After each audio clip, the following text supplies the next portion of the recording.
Tell her whenever she gets free. Or you can visit my house.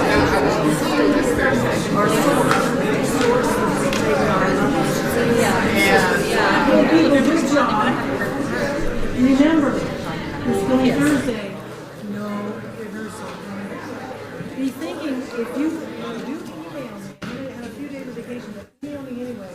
If you have preferences, so if you have some ideas or preferences, email me about that.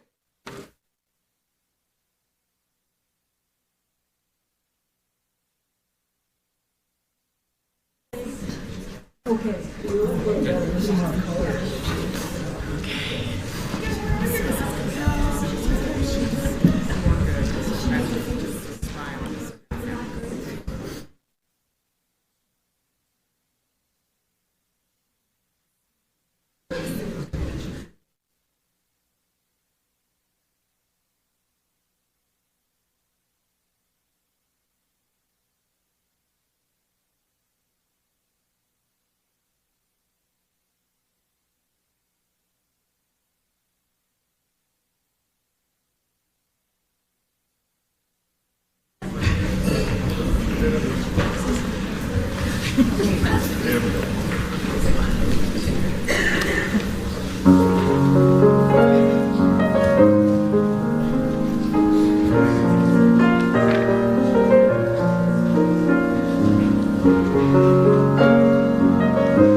Good morning, everyone. Welcome to the Unitarian Universalist Church of Spokane, and happy Earth Day. We're glad to have you with us. UUCS is a very welcoming congregation, and we appreciate your unique backgrounds, beliefs, and lifestyles. If you're one of our longtime members, or if you've been here a short time, or even if you're joining us today for the first time, we're delighted to have you. Welcome everyone for our Earth Day service. So before we turn our greeting to one another, we have just a couple of announcements. First is just to let you know that this morning's service is a multi-generational one, so there won't be any religious education this morning. As usual, we have an activity table in the back with coloring pages, books, and some small toys. We also have an activity table up here with the little mat where you can color or use some of our fidget toys. Secondly, the Buildings and Grounds team would like to make sure that you know that anyone participating in the work party after church should go to the chapel at 12:15 for lunch. Now I'd like to invite Sunny Cook forward for our generosity moment.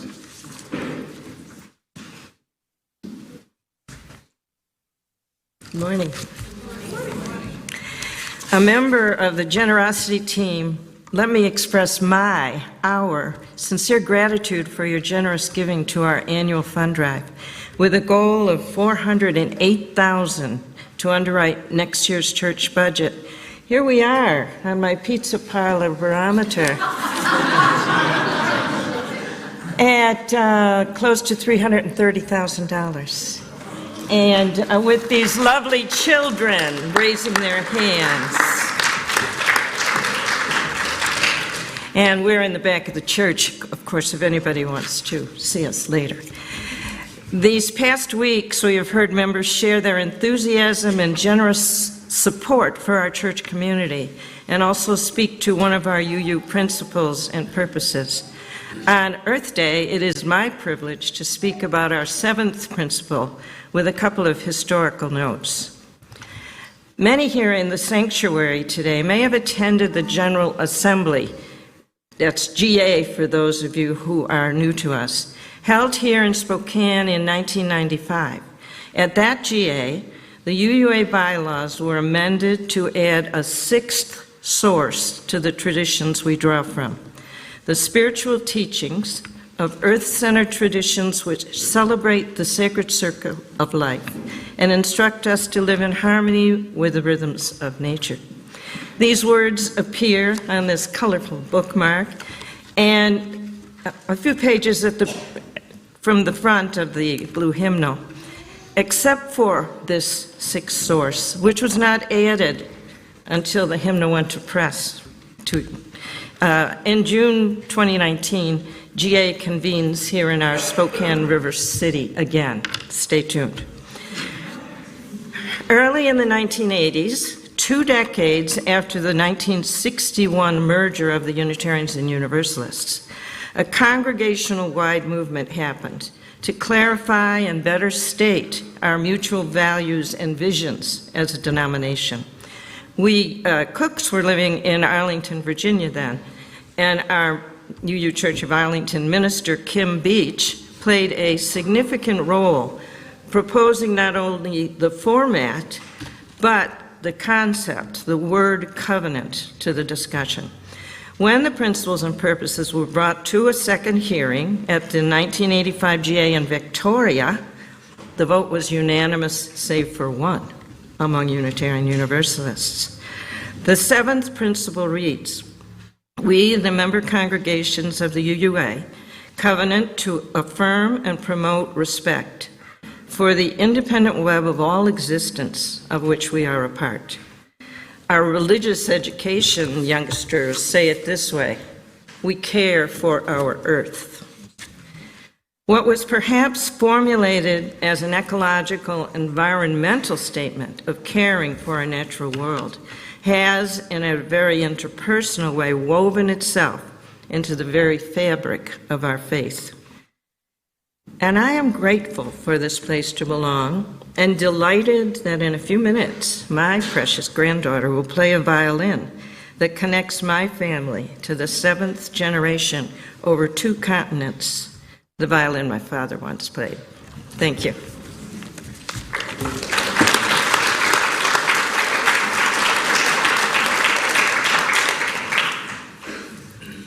All right, so my name is Bree, and please take a few moments now to greet one another and make sure you say hi to someone that you haven't met yet.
Thank you.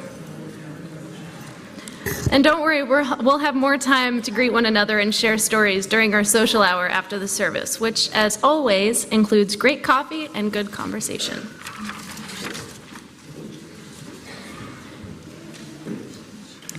We now turn from our informal greeting of one another to formally begin our service by lighting our chalice, the symbol of Unitarian Universalism, the symbol of our unity, our solidarity, of our openness and inclusion, of our community and individual uniqueness.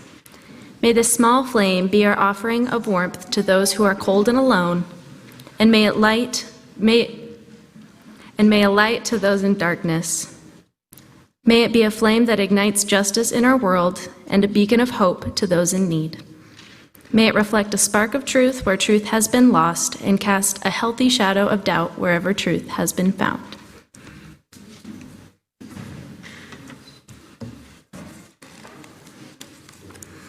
All right, so in the spirit of Earth Day, I have a little excerpt for you by Gary Kowalski called Earth Day. We give thanks for our earth and its creatures. We are grateful from A to Z. For alligators, apricots, acorns, and apple trees. For blueberries, bumblebees, bananas, and beagles.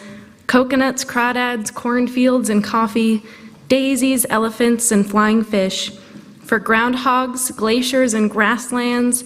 Hippos and hazelnuts. Icicles and iguanas. For juniper, jackrabbits, and June bugs. Kudzu and kangaroos, lightning bugs and licorice, for mountains and milkweed and mistletoe, narwhals, otters, and ocelots, for peonies and polar bears, quahogs and Queen Anne's lace, for raspberries and roses, salmon and sassafras, tornadoes and tulipwood, urchins and valleys and waterfalls, for X, the unknown, the mystery of it all. In every yak and yam, we are grateful, good earth, not least of all, for zinnias, zucchini, and zebras, and for the alphabet of wonderful things that are as simple as ABC.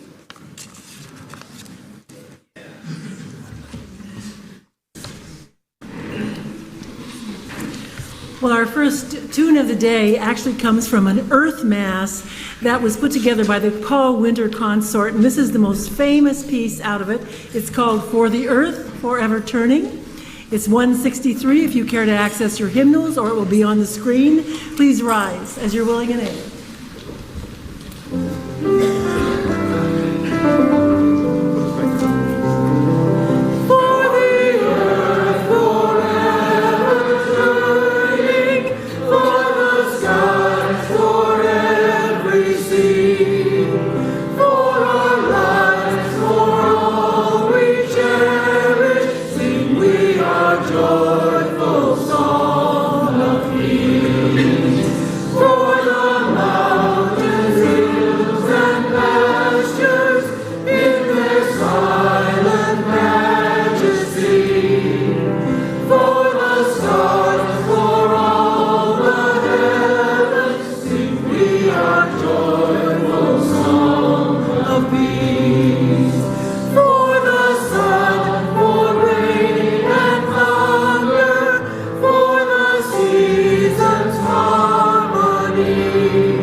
Hello, ladies and gentlemen, my name is Sawyer. I'm going to go and we'll talk about history of global warming.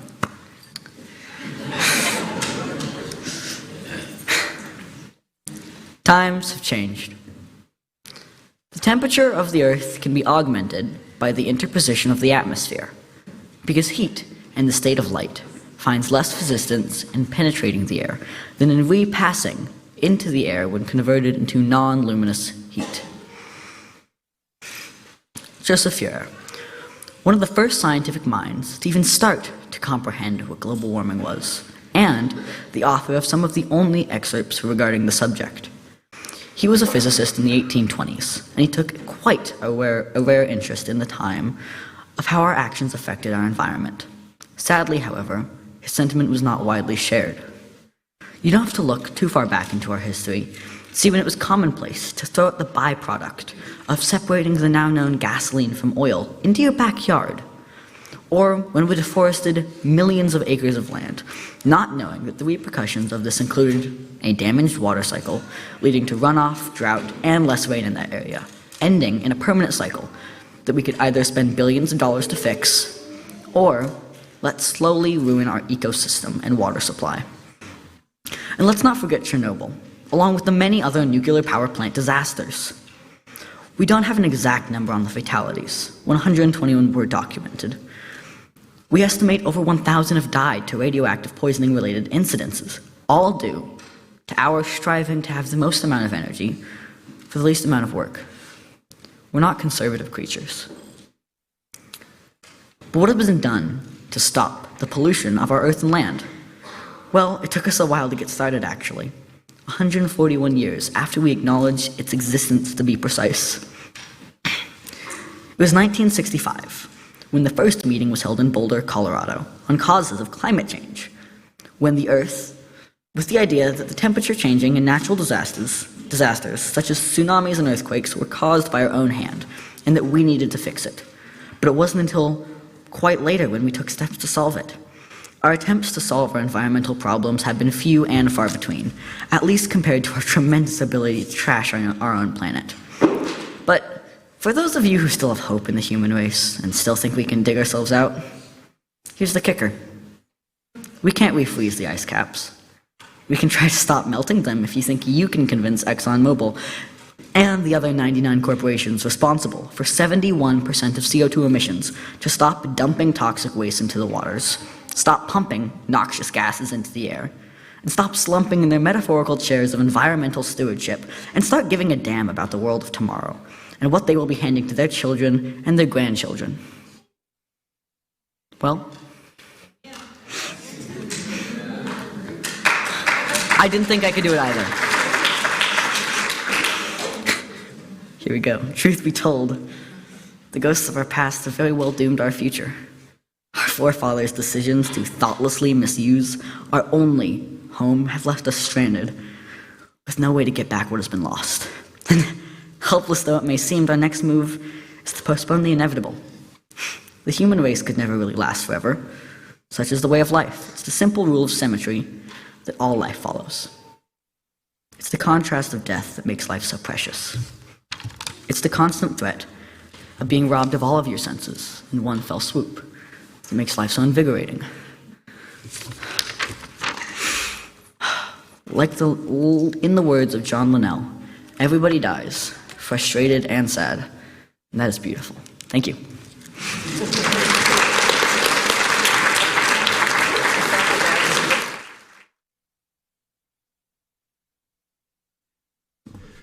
Good morning. Several months ago, I asked Debbie, our musician director, if she knew anybody that played the violin. And now look where I am. But it's been a delight because I've got to know Bob and Sonny Cook and their delightful granddaughter Avery, and we're going to play for you Old Joe Clark.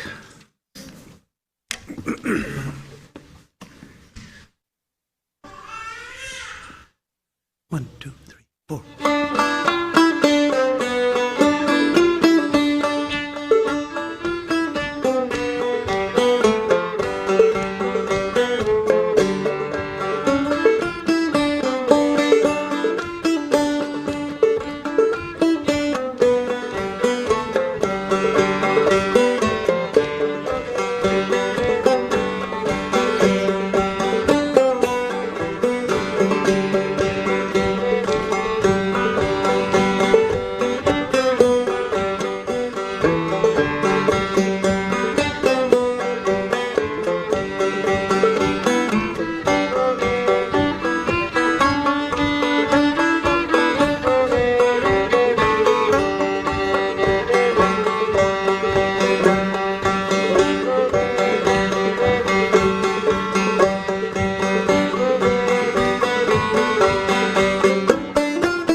I'm going to read a story.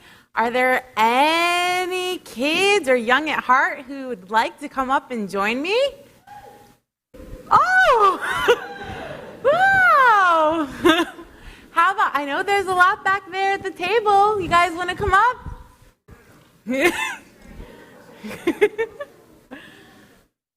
Oh, I have a big crew today. This is really exciting. All right. Hi. Hi, sweetheart. Hi. You guys want to come up? Come on. Okay. Nice. All right. Beautiful. Oh, it's such a big group. This is so exciting. Today I'm going to read you one of my favorite stories. It's called You Are Stardust. But first I want to tell you just a little bit about it. So the author is Ellen Kelsey, and she's an environmental science educator. And she has a little message for us. She tells us, I wrote this book in celebration, one, to honor the extraordinary ways in which all of us are simply nature. Every example in this book is backed by current science. So today, we're going to hear a little bit about it. Okay. You are stardust. You and you and you and you and everybody. You are stardust. every tiny atom in your body came from a star that exploded long before you were born. Can you do an explosion for me? That was awesome. You started life as a single cell. So did all the other creatures on planet Earth. Like fish deep in the ocean, you called salt water home. You swam inside the salty sea of your mother's womb. Salt still flows through your veins, your sweat, and your tears. The sea within you is as salty as the ocean. The water swirling in your glass once filled the puddles where dinosaurs drank. From ocean to sky to land and back again, the same water has been quenching thirst for millions of years. You learn to speak the same way birds learn to sing, by chatting with your parents. Ma, ma, ma, tweet, tweet, tweet. Be still. Listen. Like you, the earth breathes. Your breath is alive with the promise of flowers. Each time you blow a kiss to the world, how do we do that? Oh, that was good. I want to see it again. I love it. Each time you blow a kiss to the world, you spread pollen that might grow to be a new plant. Inside your brain, electricity stronger than lightning powers your every thought. You sneeze with the force of a tornado. Wind rockets from your nose quicker than a cheetah sprints.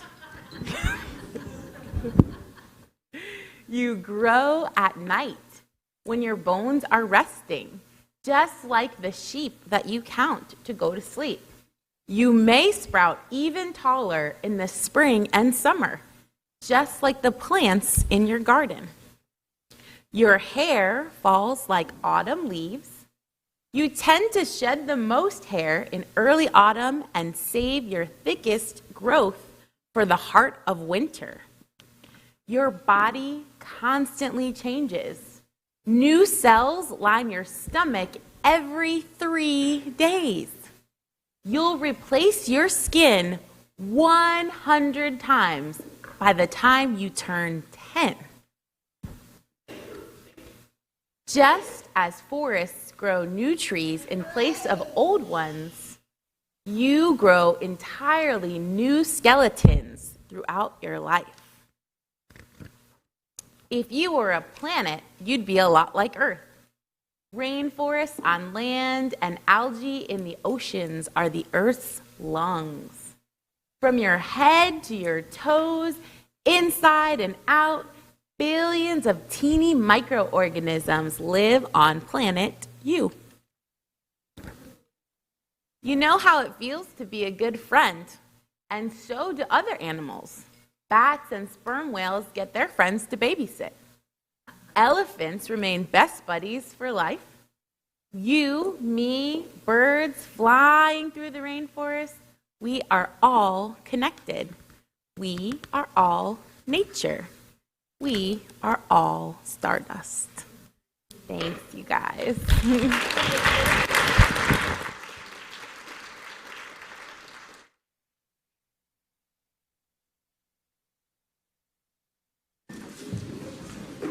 Thanks for coming up, everybody.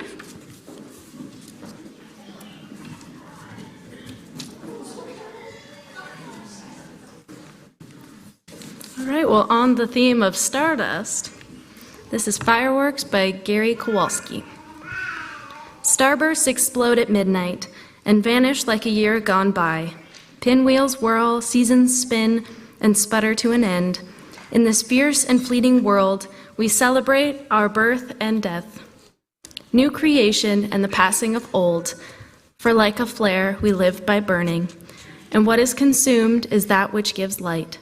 So let us burn brightly and not begrudge what is spent, but let the pyrotechnics engulf us like Roman candles blazing or sparklers in the night.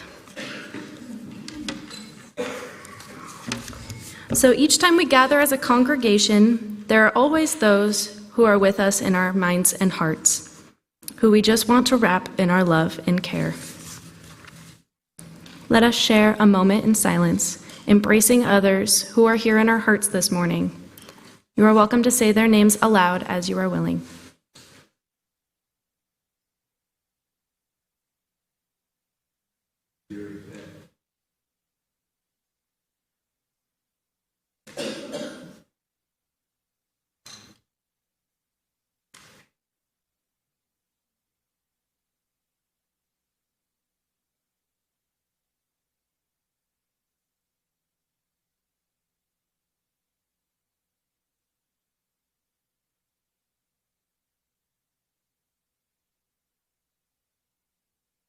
Those named aloud and those remembered in the silence, and all those who are suffering elsewhere in the world this hour, we hold in our community of passion. We now gratefully give and receive this morning's offering, which sustains this community and its mission to the larger world.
Times are changing, which isn't surprising. They've been doing that for a while. That's kind of what times do. Although perhaps the rate of change is a bit alarming. A year ago today, CO2 levels in the atmosphere reached 410 parts per million, ensuring we'll cross the 2 degrees Celsius threshold in short order. So, cope with that. It's estimated that once average global temperatures rise 2 degrees, most of the world will be exposed to, quote, irreversible climate change.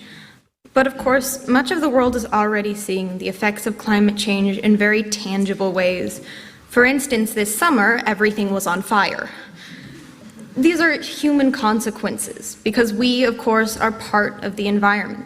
World Health Organization reports the number of weather-related natural disasters has nearly tripled since the 1960s.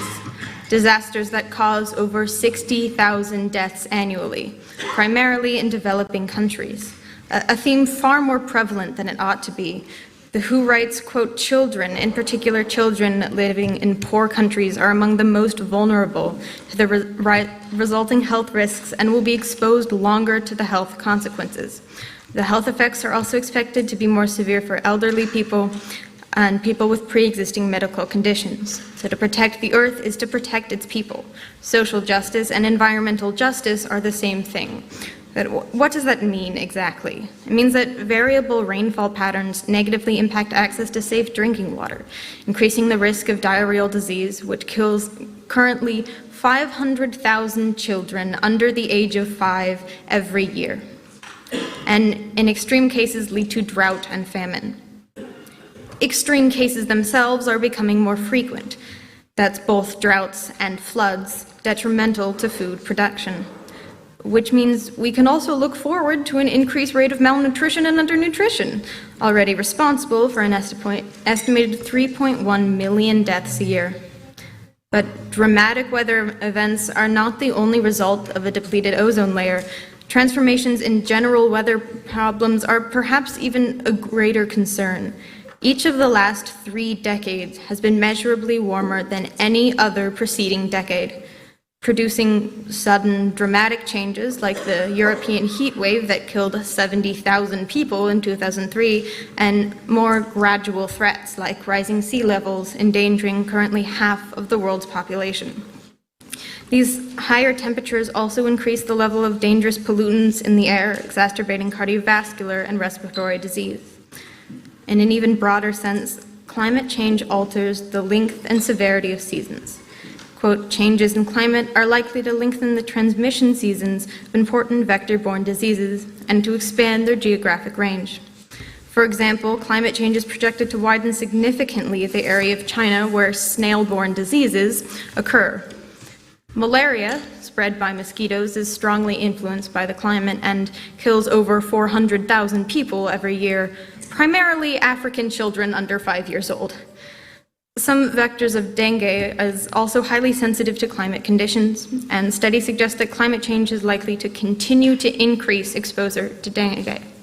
In fact, between 2030 and 2050, climate change is expected to cause approximately 250,000 additional deaths per year from malnutrition, malaria, diarrhea, and heat stress, also having economic consequences, reaching $4 billion annually by 2030, meaning areas with already weak health infrastructure will be least able to deal with arising crises.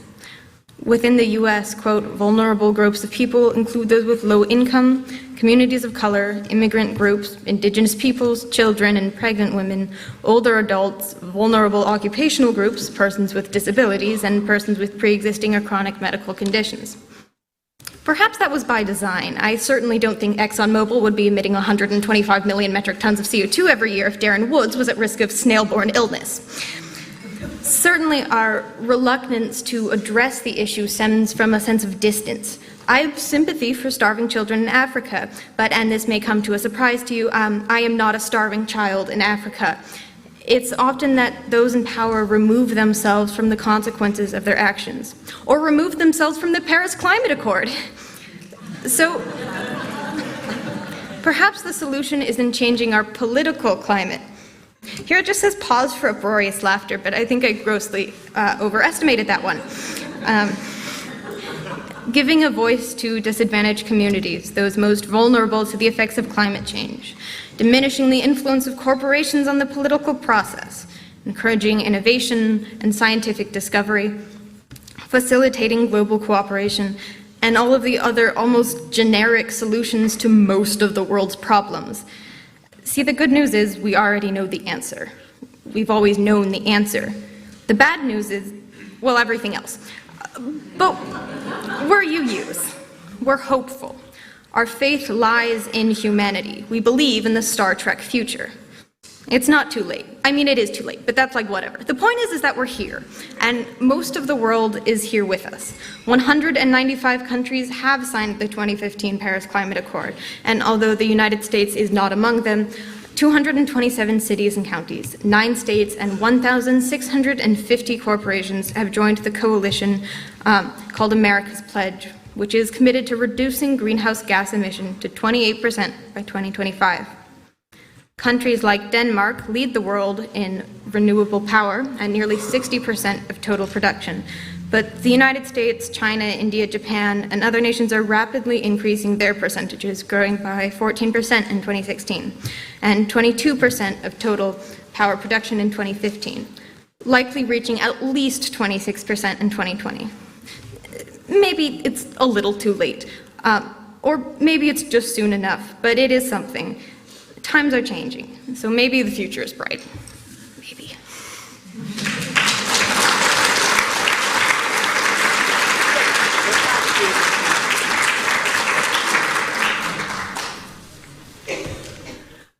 Well, we're going to sing a song that's new to us today.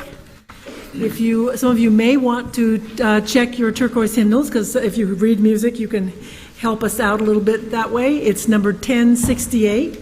It's called Rising Green, and it does have 4 verses, so if you want to listen to the first one rather than join us, you're welcome to do that. Please stand as you're willing and able for Rising Green. 1, 2, 3. My blood doth rise in the roots of yon oak. Her staff doth run in my veins. Boundless my soul, like the open sky, where the stars forever have lain. Where the stars, where the stars, where the stars forever have lain. My hands hold the weavings of time without end. My sight as deep as the sea. Beating my heart sounds the measures of old, that of love's eternity. That of love, that of love, that of love's eternity. I feel the tides as they answer the moon, rushing on a far distant sound. Bringing my song is the wind of my breast, and my love blows over the land. And my love, and my love, and my love blows over the land.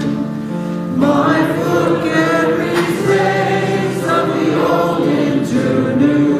Our dreaming shows us the way. Wondrous our faith, set us deep in the earth, rising green to bring a new day. Rising green, rising green, rising green to bring a new day.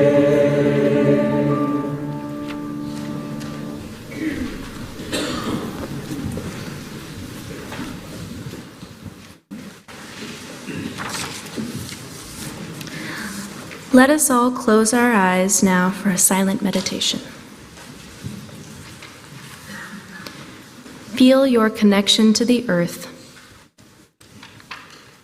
Imagine your warmth growing and spreading from your body into the ground beneath you. Visualize the awakening roots, the seeds, and other life that is just below the surface. Share your warmth and feel your own roots growing into the soil. Enjoy the sensation of being one with the soil, the grass, and even with the rocks below.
Hi, I'm Gwen, and I'm going to talk about the future of our planet. Times are going to change. The future is not looking very good right now, and I can't really gloss over that. 10 billion mouths, how can they be fed? 20 billion feet, how will they be shod? 10 billion bodies, how will they be accommodated? Is the world big enough, rich enough for all these people to flourish? Charles Mann wrote that about the year 2050, when human population is expected to peak.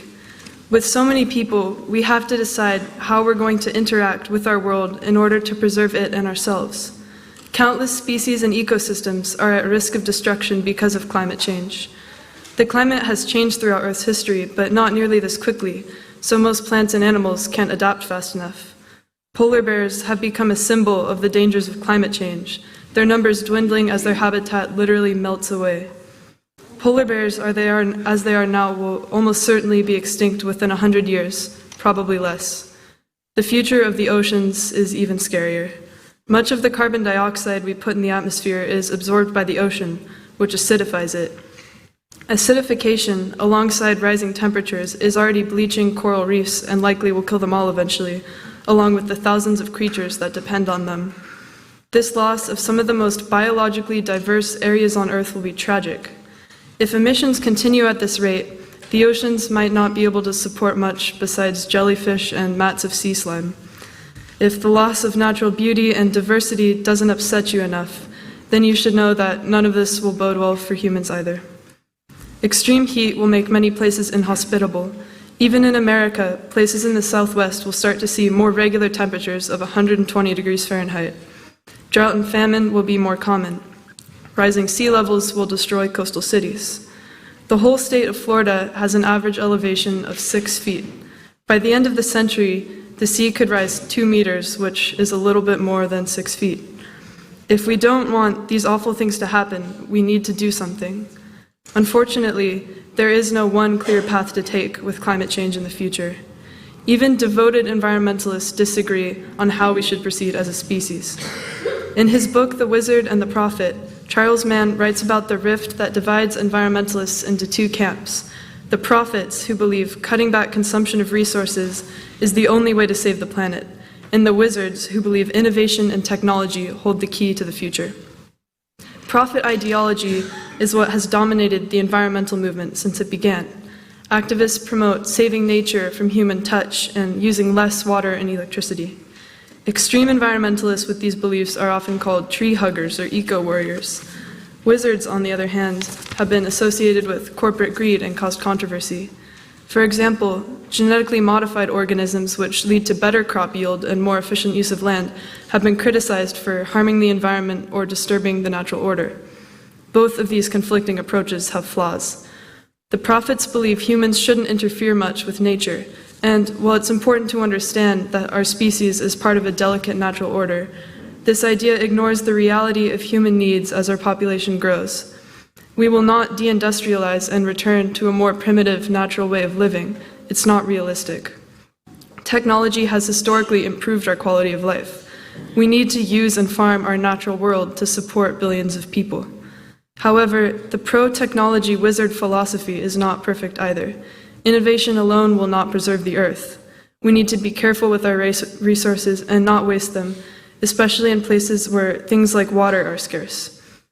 Although we need to use our natural world, we can't take from it as we please, or we will destroy ecosystems and eventually ourselves.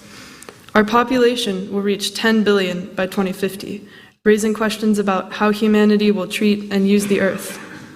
So what should we do? We need to drastically reduce carbon emissions now, or the future will be grim. We need to find better ways to grow food and get water, or we won't be able to sustain ourselves. Maybe the solution is neither wizard nor prophet, but a mixture of those ideas and others. Maybe we will find a great balance with nature, or, like countless other briefly successful species, consume and destroy our environment until we collapse. But I think it's possible for us to have a bright future. Humans are great at figuring things out, and we've already avoided a couple of catastrophes. The atmosphere's ozone layer has been gradually recovering following a ban on chemical compounds that were rapidly depleting it. Rachel Carson's Silent Spring, one of the most important books of all time, helped put a stop to toxic pesticides like DDT that were destroying the environment and human lives. We have the ability to prevent a climate disaster. The solutions won't please everyone. We have to regulate carbon emissions. Sorry about it, ExxonMobil, but we can help in other ways in the meantime. We can plant some more trees which suck carbon dioxide from the air and make the world a better place in general. We can educate one another, vote, and try not to waste our resources. And we should never stop working for the future. Colin Tudge, author of The Tree, said, "If the will of humanity as a whole can prevail, then the world could be a far better place. Then it could, after all, come through these next few difficult decades. Then our grandchildren can indeed live as they will want to do, and as people should." Thank you.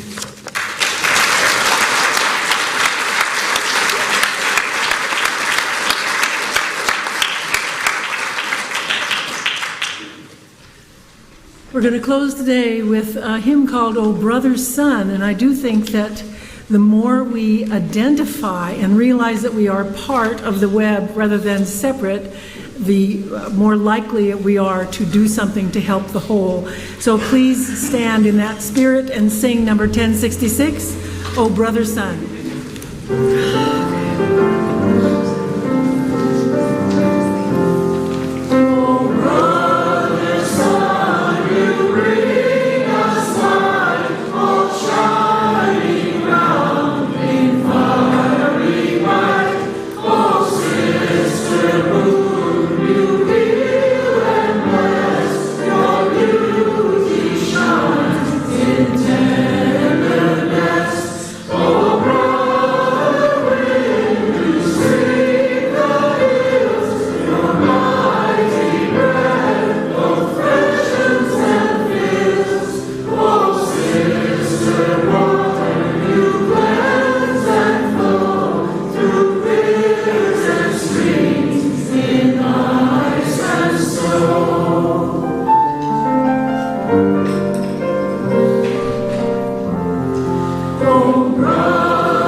Let us all leave in remembrance of the past, consciousness in the present, and hope for the future.